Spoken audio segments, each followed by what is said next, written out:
रो रो के शिष्या कहते भगवान के दरबार में शिवा जी चरा चरा राउर करातानी जी शिवा गुरु करातानी जी शिवा गुरु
चुटकी भर सिंदूर रखिए सलामत, वही हमारा सारा धन है। इसीलिए कहते हैं दीदी मांगी ना ही शिवा गुरु या ना धन सोना माजी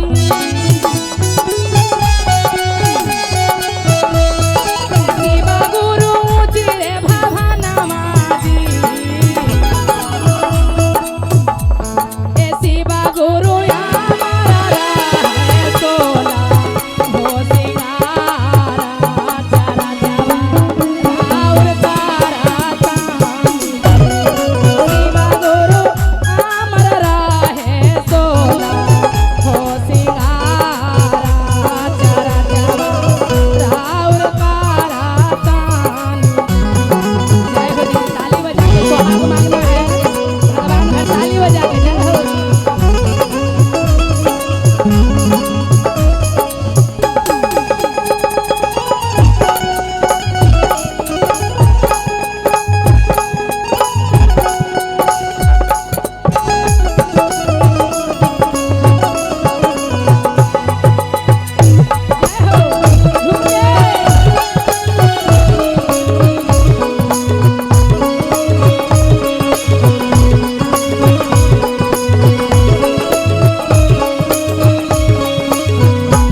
सब है।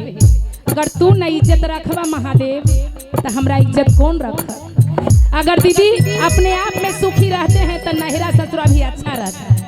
अगर नहिरा में दुख है तो समझा कि हमरा ससुरों में दुख है। तो कहनी शिष्या भगवान से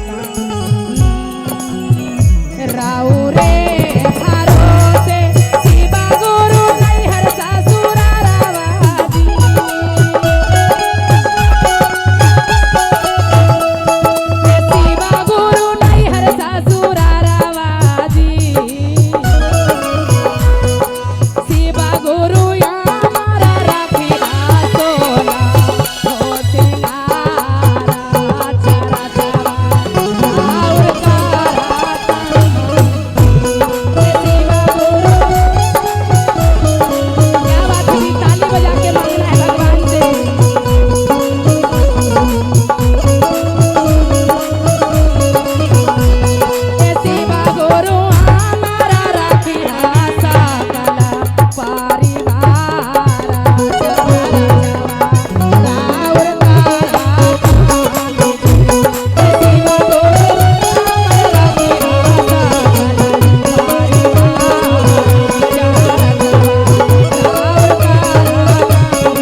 बोलिए शंकर भगवान की। यही मांगते हैं भगवान, हमरा धन दौलत कोठा ठारी नहीं चाहिए, बस चुटकी भर सिंदूर आबाद रखिए और जो दिए हैं बाल बच्चा ओकरा अमर रखे दीदी। अगर धन मिल जाता है दीदी अब तकलीफ होता है, चुटकी भर सिंदूर नहीं रहता है, बाल बच्चा नहीं रहता, तो सारा लोग हंसता है कि धन रह के क्या करेगा जब एगो भोगने वाला कोई नहीं है। इसीलिए जितना दीदी हैं महादेव से इतने मांगिए कि बस चुटकी भर सिंदूर अमर रखिए। जब वो है दीदी तो दुनिया संसार में सब अपना है, वो नहीं है तो सब माया के जाल है, कोई अपना नहीं है। बोलिए सच्चे दरबार की, बोलिए हर हर महादेव की, बोलिए एक बार प्रेम से नगरवासी की।